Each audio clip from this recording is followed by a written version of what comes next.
Saludos amigos, gracias por la amabilidad de la compañía. Soy Cristino del Castillo y este es su programa A Quemarropa. Dicen los expertos que las guerras se sabe cómo comienzan, pero nunca cómo terminan.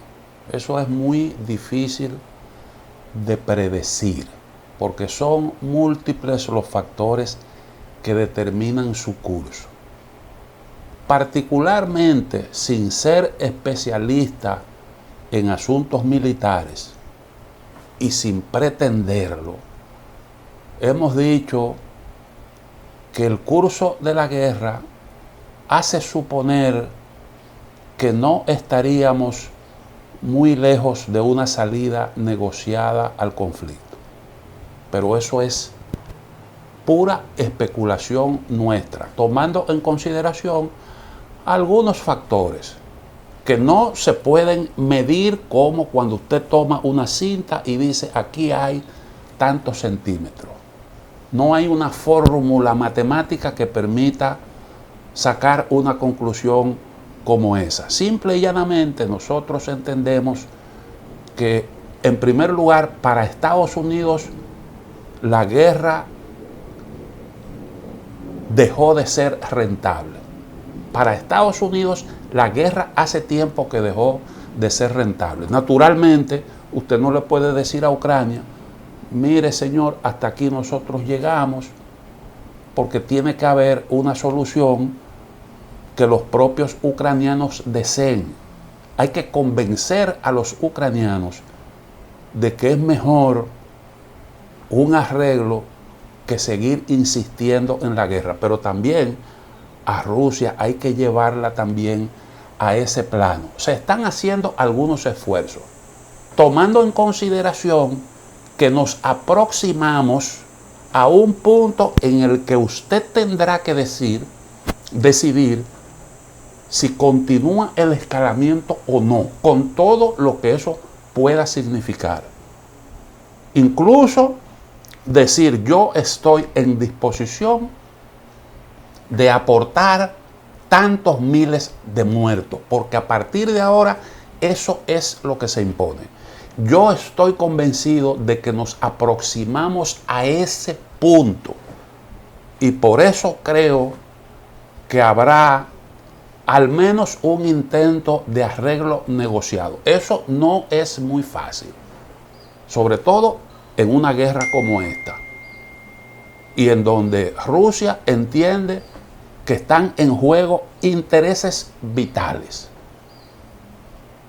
y lucha por lograr una situación en la que se pueda sentir cómoda sin amenazas. Newsweek publicó recientemente un trabajo que yo creo que permite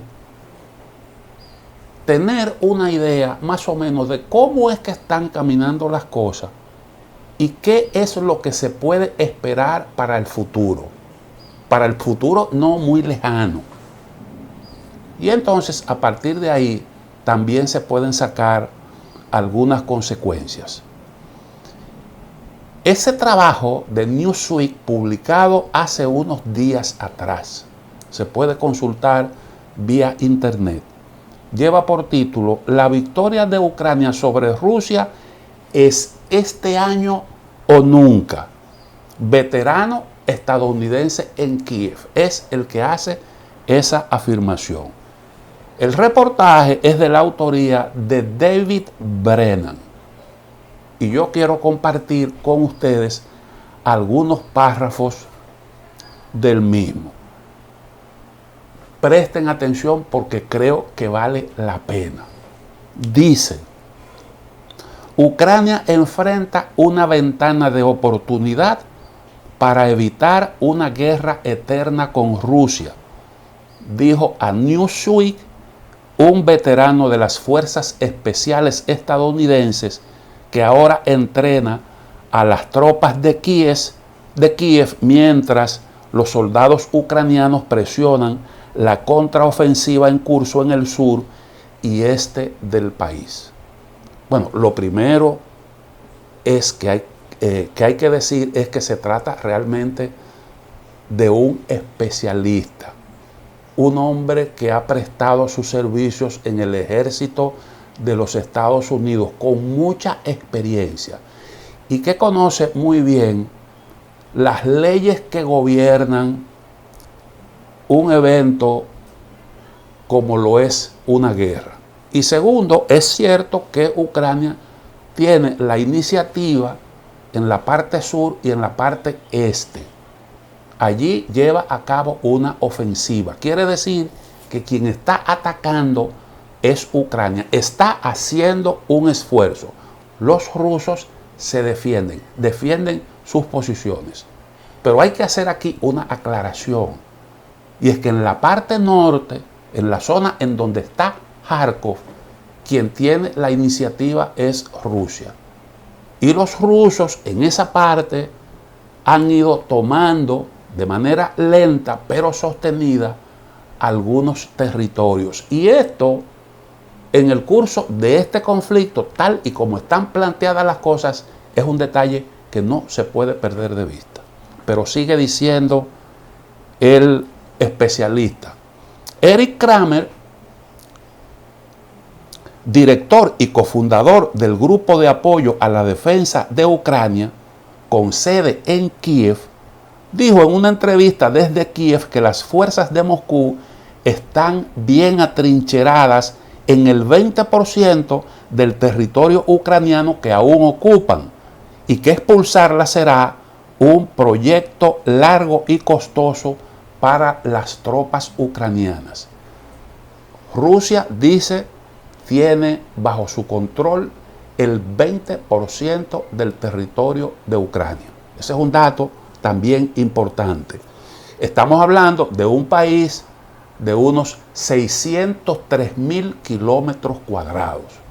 Significa que Rusia debe tener más o menos, eso no es tan fácil de calcular, pero se dice que entre 120 y 140.000 kilómetros cuadrados. Hay quienes hablan de más, de un territorio mayor, incluso por encima de 200.000 kilómetros cuadrados. Pero la mayoría de los especialistas hablan de un 20%. Un 20% viene siendo aproximadamente 120.000 kilómetros, si usted hace el cálculo. Pero eso no es una cuestión exacta. Pero es una porción de territorio bastante extensa, que es el doble, más del doble del territorio de República Dominicana, para ponerle un punto de comparación a los dominicanos.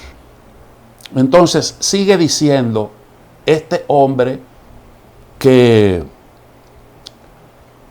está hablando desde Kiev. Va a ser una de esas guerras eternas, dijo Kramer, quien sirvió en el ejército estadounidense durante 26 años en lugares como Afganistán, Bosnia, Congo, Irak y Kosovo. Fíjense, perteneció a las Fuerzas Especiales de Estados Unidos y brindó servicio en todos esos países. Significa que es un hombre de mucha experiencia. No es un militar activo, y entonces usted se puede preguntar, ¿qué hace este hombre en Ucrania? Bueno, pues es uno de esos tantos contratistas que hay, porque no solo Rusia tiene intereses privados en la guerra, compañías que intervienen en la guerra privada, sino también todo Occidente tiene, incluyendo gente que se dedica a eso, a entrenar militares, a cambio, lógicamente, de una paga. Creo que habrá algo de éxito, pero, de nuevo, creo que las líneas se estabilizarán y tendrás esta guerra de baja ebullición para siempre, con líneas como las que estaban cerca de 2014, agregó Kramer, refiriéndose al conflicto congelado que se instaló en la región oriental del Donbass luego de la invasión de la península de Crimea por parte de Moscú en 2014. Yo creo que esa es una opinión exagerada.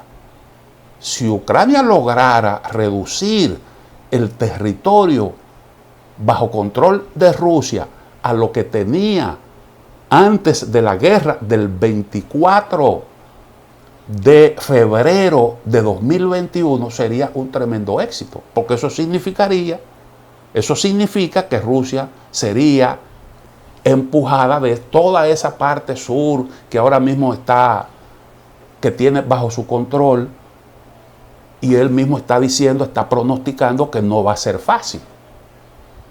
Entonces, yo entiendo que él quiere ser un poco optimista, pero el optimismo tiene que tener algún tipo de fundamento. Y él mismo, como lo vamos a ver más adelante, entra en contradicción.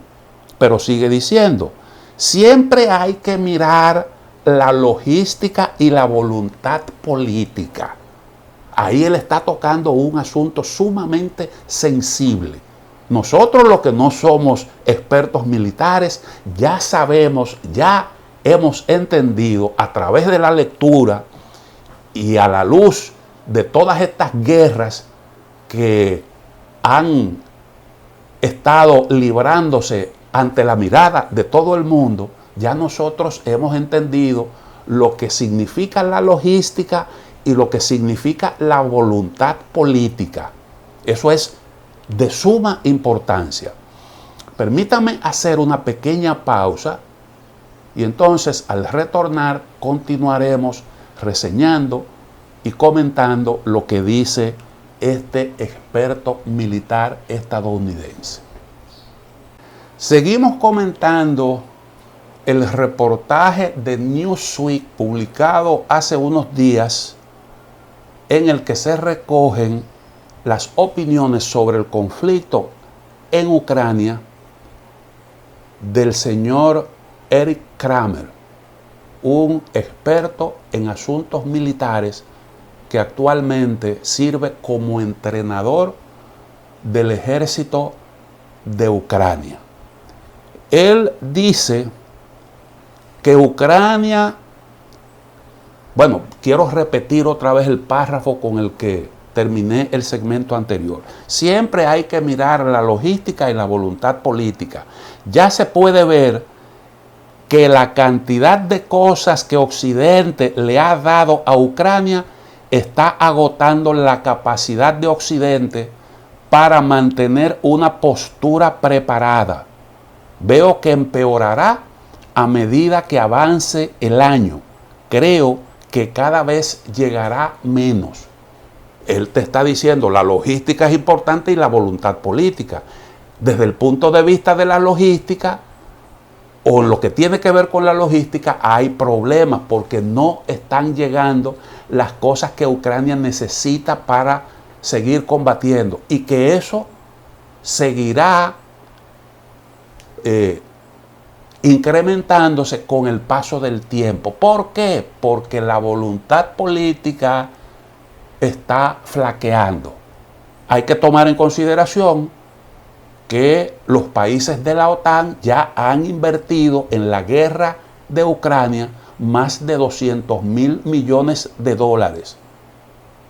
Que aunque hay recursos, porque aquí está involucrado un país que lo tiene en abundancia, pero hasta para Estados Unidos esa es una cifra responsable, porque estamos hablando de la cuarta parte del presupuesto de las Fuerzas Armadas, el presupuesto militar de Estados Unidos en un año. La cuarta parte, o el equivalente a la cuarta parte, se ha invertido ahí en Ucrania. Y entonces Ucrania está ahora mismo empujando una iniciativa militar, pero se queja de que no le está llegando lo que necesita. Pero además, dice este especialista, que eso está agotando la capacidad de Occidente de mantener el suministro de lo que Ucrania necesita. De eso se ha estado hablando públicamente en los medios de comunicación. Recuerden ustedes que la explicación que se dio para justificar la decisión de enviar municiones en racimo a Ucrania fue precisamente que los almacenes de municiones de la OTAN están prácticamente agotados. que no hay los misiles que se necesitan y que lo que está disponible es precisamente eso. Como no hay más nada, entonces eso es lo que hay que mandarle a Ucrania, aunque sea moralmente inconveniente, aunque tenga sus implicaciones morales, porque muchos países han rechazado eso, porque las municiones en racimo matan muchos civiles y hay una convención internacional que prohíbe su uso, porque eso se convierte en un peligro, en una amenaza que dura años, porque todas esas municiones se esparcen por una amplia franja de territorio, permanece ahí activa y que son municiones que no explotan, muchas de ellas, siempre hay un porcentaje dentro de cada bomba. Hay municiones que no explotan y eso se convierte en una especie de mina antipersonal. Y por eso mata muchísimos civiles, sobre todo niños que son sumamente curiosos cuando ven este tipo de cosas, tienden, sin saber de qué se trata, tienden a tratar de manipularla. Y entonces hay un problema logístico que está presionando a todo el bloque de la OTAN. Y este es un factor también importante. Sigue diciendo el reportaje. Bueno, y si dice que cada vez llegará menos, entonces hay que poner en duda que eso se pueda convertir en una guerra eterna, como él mismo está sugiriendo. Creo que hay una contradicción ahí, porque si Ucrania se queda sin lo que necesita, simple y llanamente no habrá forma de contener a Rusia. Y la guerra no podrá en esas condiciones ser eterna. Por tanto, yo entiendo que se están creando las condiciones para que las partes se sienten a negociar. Pero sigue diciendo el reportaje de Newsweek. En la cumbre de la OTAN del 11 y 12 de julio, el presidente checo Piotr Pavel dijo que la ventana de oportunidades de Kiev para liberar tierras podría cerrarse a finales de 2023, ya que las peores condiciones climáticas y políticas se combinan para aumentar la presión para las negociaciones con Moscú. Es lo que yo he venido sosteniendo aquí en distintos programas que he hecho sobre este tema. Hay presiones para tratar de buscarle una solución diplomática a este problema. Ahora se habla de fin de año. Se habla de fin de año porque según el presidente checo, hay factores climáticos y políticos que se están combinando y que están presionando por una solución negociada. Y que probablemente a fin de año haya que tomar una decisión en ese sentido. Quiere decir que Ucrania está contra el tiempo. ¿Por qué? Bueno, porque realmente lo que Ucrania tiene, el tiempo que tiene Ucrania para hacer su esfuerzo militar, se puede calcular en prácticamente 2 meses. O sea, lo que queda de julio, el mes de agosto y una parte de septiembre. Porque en septiembre viene la humedad, el territorio ucraniano se convierte en un fangal y por tanto el avance militar se hace prácticamente imposible. Eso limita mucho la posibilidad de usted avanzar en una ofensiva. Ya lo vimos el año pasado. Las líneas de contacto se frisan y entonces hay un enfrentamiento más desde la distancia que otra cosa. Y recuerden ustedes aquella campaña de bombardeos de Rusia durante el periodo del invierno. Lo que quiere decir es que Ucrania realmente está contra el tiempo. Y sigue diciendo el reportaje: estoy de acuerdo con la afirmación de que es este año o nunca, dijo Kramer, el especialista militar. Este año o nunca. Ahora, pues, usted tiene que ver qué es lo que puede conseguir este año. Y resulta que la propia Ucrania, en vez de acelerar el paso para aprovechar el tiempo utilizando toda su capacidad, Ucrania lo que ha hecho es que ha ralentizado la iniciativa. ¿Por qué? Porque los rusos, y eso lo dice al principio del reportaje, están muy bien atrincherados, tienen fortificaciones y están combatiendo, se están defendiendo desde posiciones más seguras. El que ataca siempre se expone más y tiene que superar en capacidad de fuego y en número de personal a la parte atacada, que se defiende desde trinchera. Eso lo han calculado 3-1 en capacidad de fuego y en cantidad de efectivos militares. Ucrania no tiene ninguna de las dos cosas y está luchando contra un enemigo que está atrincherado. Eso ha dificultado enormemente la ofensiva y ya se han visto las bajas, enormes bajas, y eso lo dice con mucha precisión más adelante este especialista militar, que ha hablado con mucha franqueza y está planteando el asunto de forma cruda. Yo le escuché a un analista militar español una explicación de cómo es que está operando la defensa de Rusia. Y él dice que los rusos han creado una especie de zona de amortiguamiento. Él le llamó así, zona de amortiguamiento, en donde tiene una presencia militar limitada, pero que eso está ubicado, esa zona de amortiguamiento, en un terreno en donde que domina desde posiciones ventajosas, muy ventajosas, trincheras prácticamente inexpugnables. Desde ahí tienen el dominio de esa zona de amortiguamiento con capacidad para aniquilar cualquier cosa que entre a ese territorio.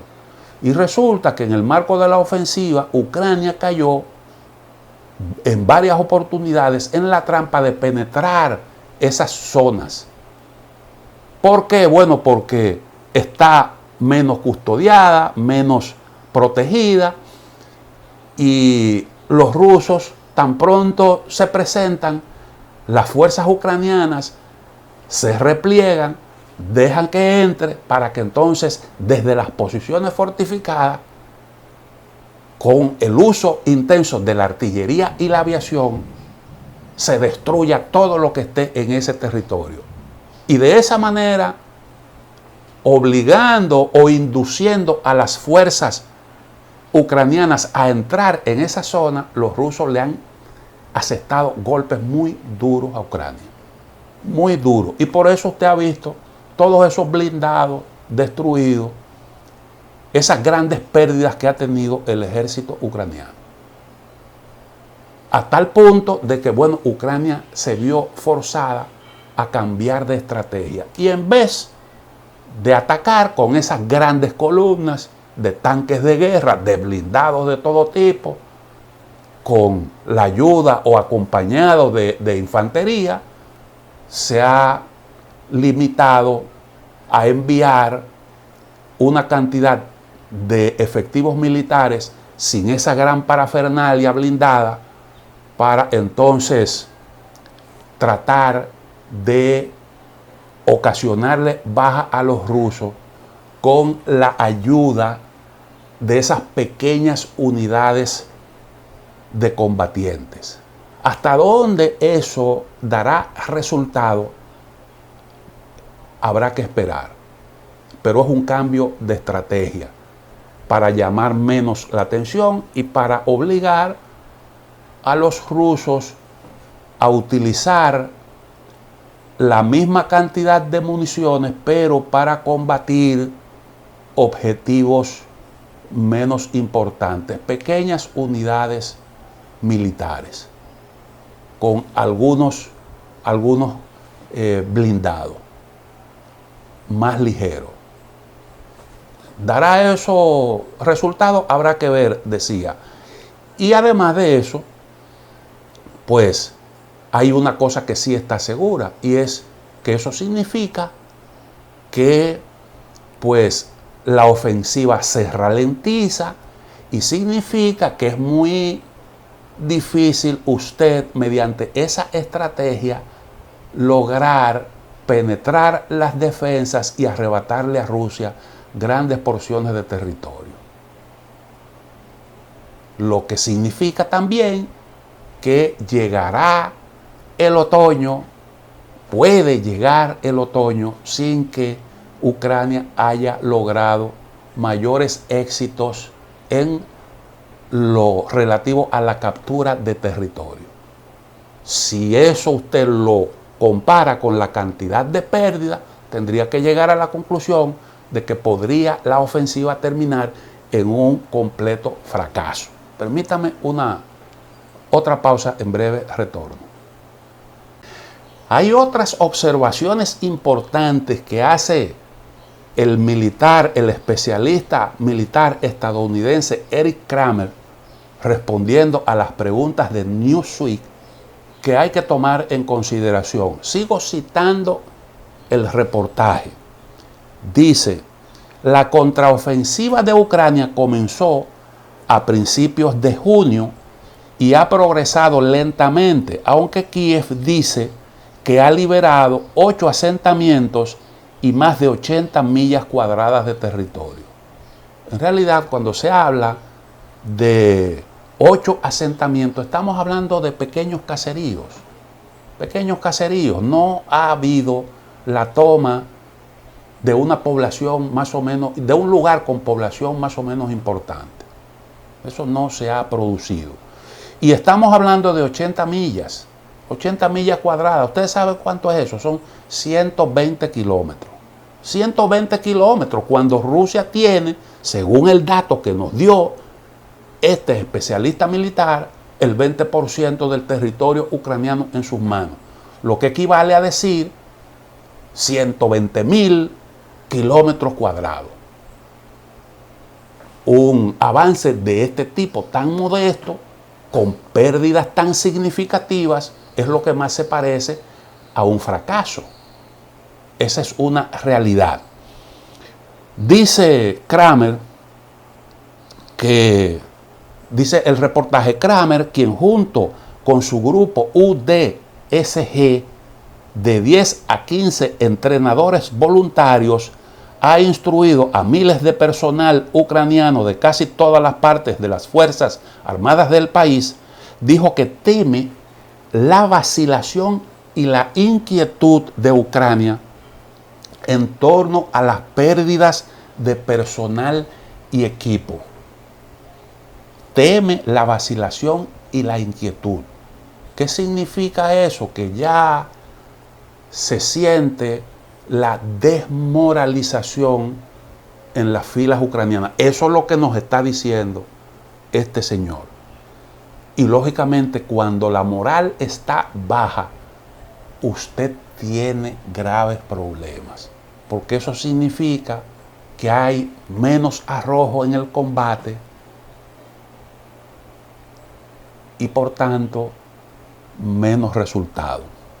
Sigue diciendo: creo que políticamente los ucranianos tienen que usar todo lo que tienen en la contraofensiva. De lo contrario, van a perder apoyo. Esa es la posición de Occidente. Yo recuerdo unas declaraciones de Lloyd Austin, que dijo, cuando Ucrania comenzaba su ofensiva, la línea de contacto es de más de 1.000 kilómetros. No es verdad que esos 1.000 kilómetros están adecuadamente protegidos, pulgada por pulgada. Tiene que haber un punto débil. Y la misión de Ucrania es detectar dónde está ese punto débil y atacar por ahí. Pero Ucrania resulta que no ha detectado ese punto débil. ¿Por qué? Porque ese avance que se habla de unos 80 kilómetros, de 80 millas cuadradas, eso es dentro de lo que le llaman la zona gris, que es la que se extiende desde donde están las posiciones ucranianas hasta donde están las defensas de Rusia. Ese es un avance dentro de esa zona. Ucrania no ha podido llegar a la primera línea de defensa de Rusia. No ha podido llegar ahí.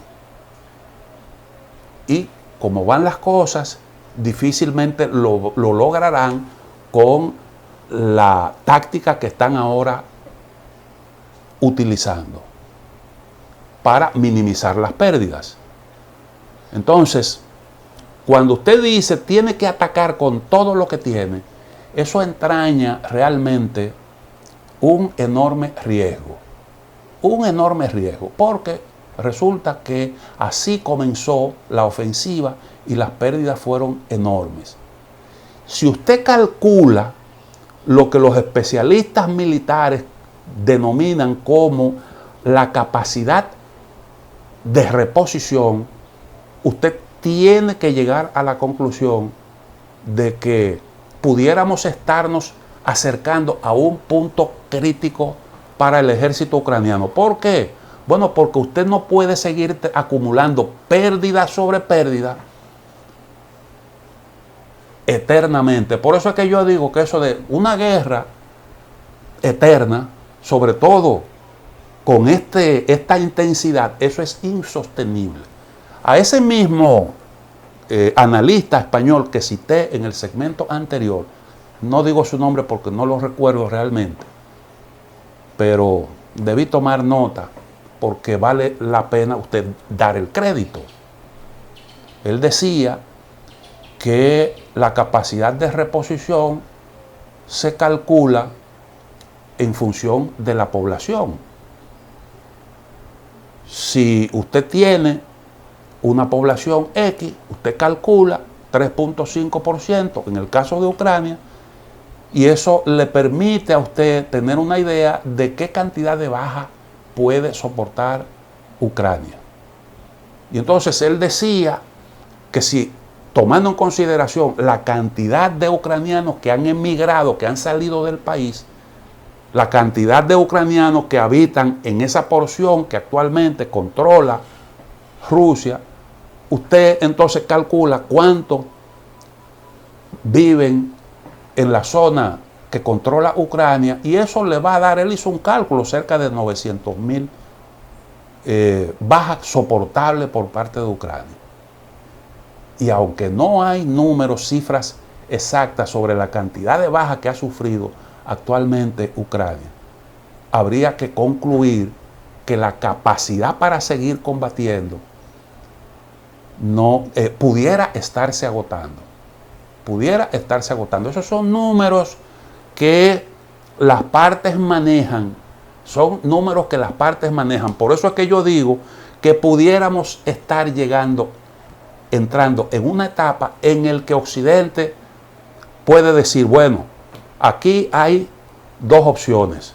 O nosotros hacemos un aporte en personal militar, lo que implica involucrarse en el conflicto con efectivos militares, una guerra ya abierta con Rusia, con todas las implicaciones que eso pueda tener, o sencillamente nosotros forzamos una negociación.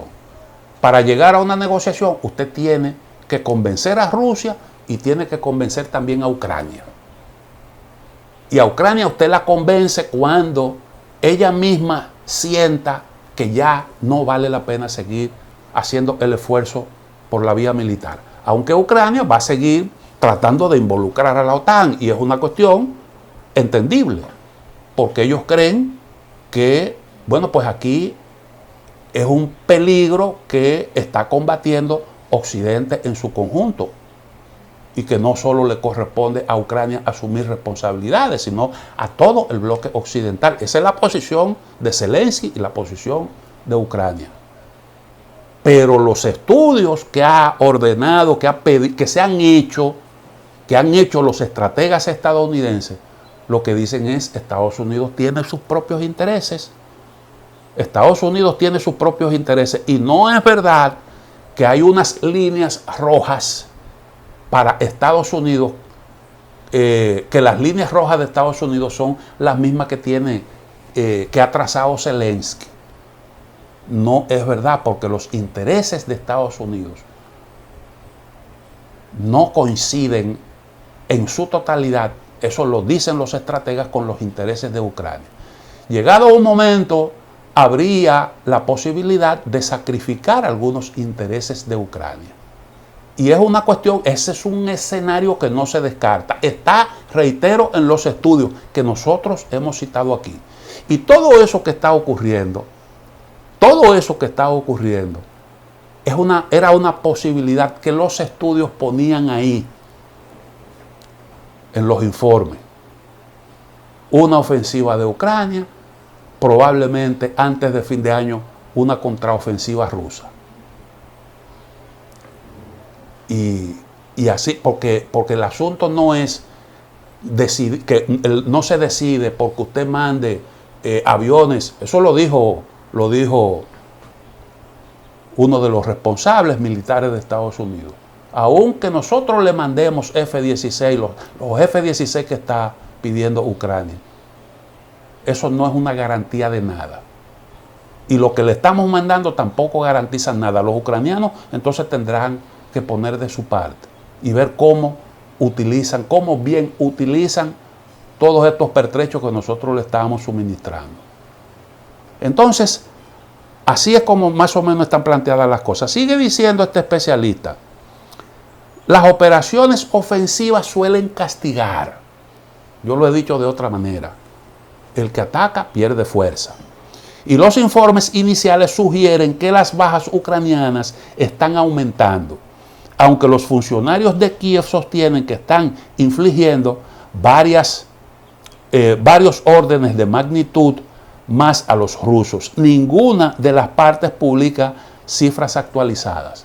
Ahora, escuchen lo que él dice a continuación. Hay muchas bajas. Tengo algunos de mis muchachos trabajando en un punto de recolección de víctimas. Y no quiero decir números porque todo es anecdótico, pero están viendo el triple de víctimas que vieron hace meses. Es bastante horrible.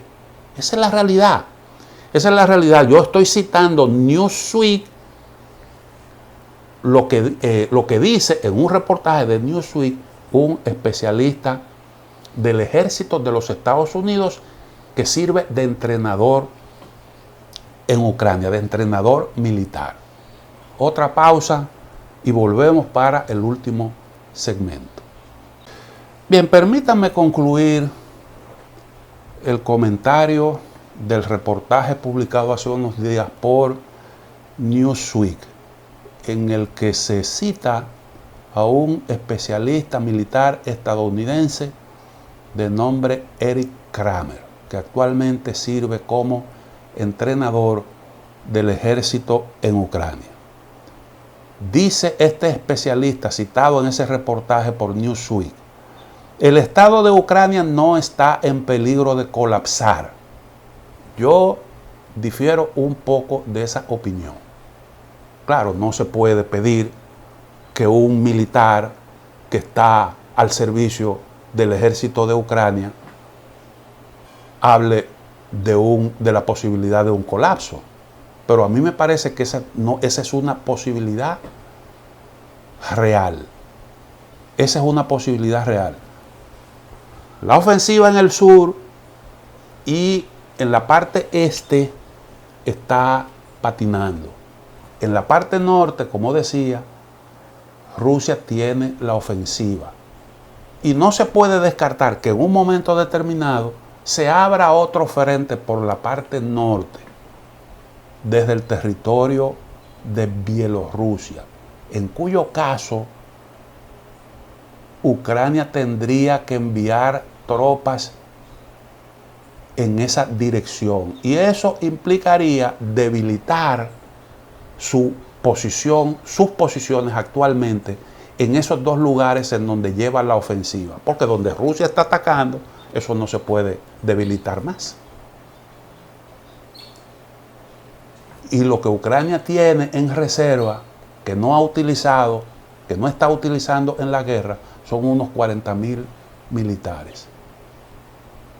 Ahí en Bielorrusia hay militares del grupo Wagner. Y esa es una posibilidad. Los especialistas, desde antes del inicio de la ofensiva, han advertido sobre esa posibilidad. Y eso complicaría realmente las cosas. De todos modos, esto es una opinión de un especialista que sigue diciendo, pero no veo mucho cambio con la situación del campo de batalla o la situación política dentro del próximo año. Él se está un poco contradiciendo porque él está diciendo ahora o nunca, ahora o nunca. Eso es lo que él está. Y yo creo que sí, porque él mismo sostiene que la ayuda no seguirá fluyendo como hasta ahora. Pero él hace la siguiente observación. Lo mejor que puedo esperar, en mi opinión, es que tengas esta guerra en ebullición durante los próximos 5 años o más. Pero durante ese tiempo pueden desarrollar su capacidad para defenderse con menos ayuda occidental. Habría que ver si realmente Ucrania pudiera lograr un avance de ese tipo.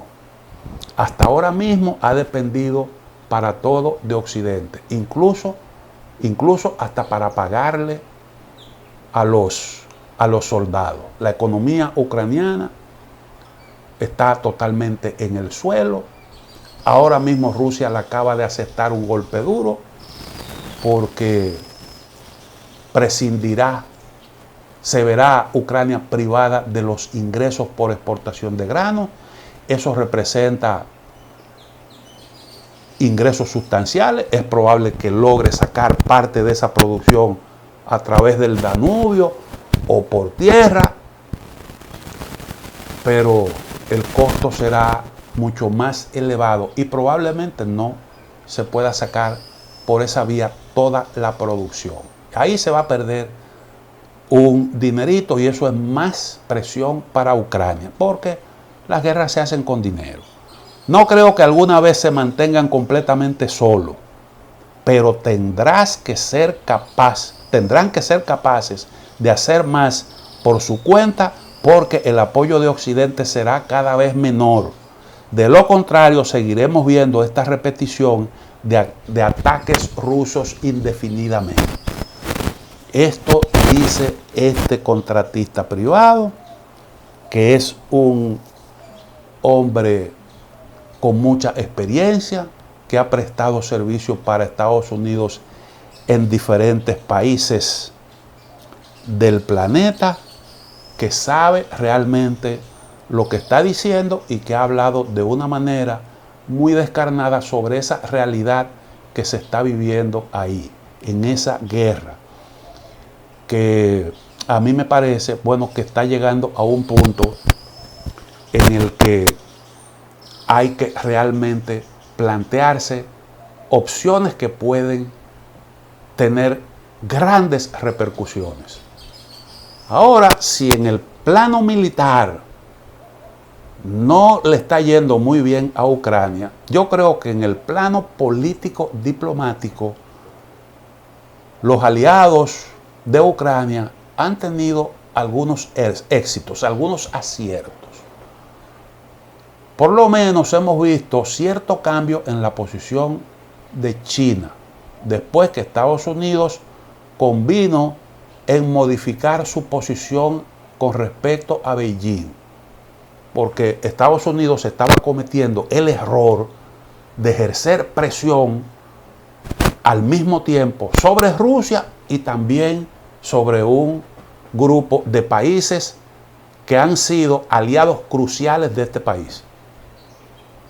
Prácticamente estaban acosando a China de la misma forma o de una manera parecida con el expediente de Taiwán a lo que han estado haciendo con Rusia. Incluso hubo un general activo del ejército de Estados Unidos que habló de que más temprano que tarde Estados Unidos iba a luchar en una guerra con China. Hasta ahí llegamos. Y vimos toda esa tensión cuando se detectaron en el espacio aéreo de Estados Unidos, en los cielos de Estados Unidos, unos globos chinos que se dijeron que eran unos globos espías, y la visita de la señora Pelosi y unas maniobras de China para hacerle una advertencia y mandarle un mensaje a Estados Unidos y a los taiwaneses de la firmeza de sus posiciones. Todo eso que nosotros vimos ahí, lo que dio como resultado un acercamiento entre Rusia y China. Ahora han cambiado la estrategia. Han hecho un esfuerzo por distender las relaciones con China, pasarle la mano, decirle, mira, nosotros no es que apoyamos la independencia de Taiwán, nosotros nos necesitamos mutuamente y tenemos que manejar de manera responsable nuestras diferencias. Así que sentémonos a hablar. Sentémonos a hablar porque nos necesitamos. Y bueno, los chinos han bajado el tono de su discurso. No hemos visto ninguna decisión de represalia contra Rusia, ni siquiera por esa decisión con respecto a las exportaciones de grano que afectan a China, pero no se advierte el mismo entusiasmo que hace unos meses cuando parecía que China estaba en disposición de jugársela por Rusia. La misma estrategia se ha estado aplicando con respecto a India. El señor Narendra Modi era considerado un hombre con madera de dictador, que estaba violando los derechos de la población musulmana. Le habían en un momento quitado la visa y la actitud ha cambiado radicalmente. Y ahora la oferta es de colaboración. Nosotros podemos incluso, si tú necesitas armamentos modernos, aviones, para tú defenderte y garantizar tu seguridad, nosotros te la podemos mandar. Nosotros tenemos una posición ahora mismo que te está beneficiando, pero danos una manito con respecto a Rusia. Y bueno, hemos visto una cierta modificación también en la posición de Modi. Aquí se repite también la misma conducta de China. No hemos visto ninguna represalia, ninguna medida para que afecten las relaciones bilaterales, pero Rusia sí tuvo a bien modificar la reducción en los precios del petróleo que le suministra a India. El descuento lo revisó a la baja. Y entonces India ha estado buscando otras alternativas al petróleo ruso, pero hemos visto cierto cambio ahí en esa posición. Con respecto a Sudáfrica ha habido duras presiones. Ahí la política ha sido al revés, porque a los sudafricanos lo llamaron y le dijeron, si tú permites que vaya Putin, puedes estar seguro de que te vamos a imponer duras sanciones. Y amenazaron. Y bueno, los surafricanos dijeron, no vamos a ponernos en este escenario de violar el protocolo de Roma que crea la Corte Penal Internacional, porque si viene Putin aquí, nosotros somos parte de esto. Tendríamos que o violar el acuerdo o apresar a Putin, porque hay una orden de captura en su contra. Y entonces Rusia decidió, vamos a mandar al ministro de Relaciones Exteriores, no pongamos a Sudáfrica en esa disyuntiva. Y con respecto a Irán, se han enviado unos buques al estrecho de Hormuz para hacerle presión a Irán desde ahí, porque Irán es un fuerte aliado de Rusia. Le está suministrando armas, incluyendo drones. Y entonces, como parte de esta política para aislar a Rusia y quitarle ese sostén que implican las buenas relaciones que está teniendo con este grupo de naciones, Estados Unidos ha presionado por ese lado, lo cual, bueno, pues ayuda un poco la posición de Israel, porque todo el mundo sabe que Israel nunca estuvo de acuerdo con el pacto nuclear que se firmó con Irán, siempre fue partidario de un bombardeo de las instalaciones militares y nucleares de Irán. Esa era la posición de Israel. Estados Unidos siempre trató de mantener a raya a Israel con esa posición, y esta decisión última es consona con esa posición de Israel. Y eso también ayuda. Recuerden que ahí está Arabia Saudita, que ahora quiere ingresar al grupo BRICS, y eso es una presión para ese aliado. Y esa maniobra están dando algún tipo de resultado, y es una manera de presionar a los rusos para que ellos pudieran considerar en un momento determinado una negociación política que implique algún tipo de concesión. Pero todo indica que como están planteadas las cosas, y a la luz de ciertas medidas que podrían implicar más escalamiento en el conflicto, pudiera entonces Occidente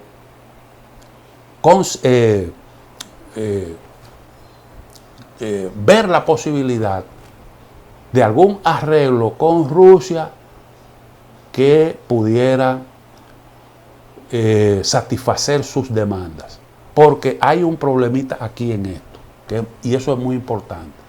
Los rusos entienden que este es un conflicto en donde hay intereses vitales de por medio, y están en disposición de jugársela y de aportar más muertos si fuera necesario. ¿Por qué? Porque ellos entienden que esta guerra es por un asunto existencial, y van a llegar hasta las últimas consecuencias. Habría que ver si Occidente estaría en la disposición de seguir esos mismos criterios, que no lo creo, porque no es verdad que para Estados Unidos, por ejemplo, hay unas líneas rojas ahí tan determinantes. Se puede perfectamente hacer algún tipo de concesión que le den a los rusos la sensación, más una sensación de seguridad, que facilite un entendimiento negociado. Eso es lo que nosotros entendemos. Bueno, llegamos al final de A Quemarropa. Mañana, Dios mediante, estaremos nuevamente con ustedes.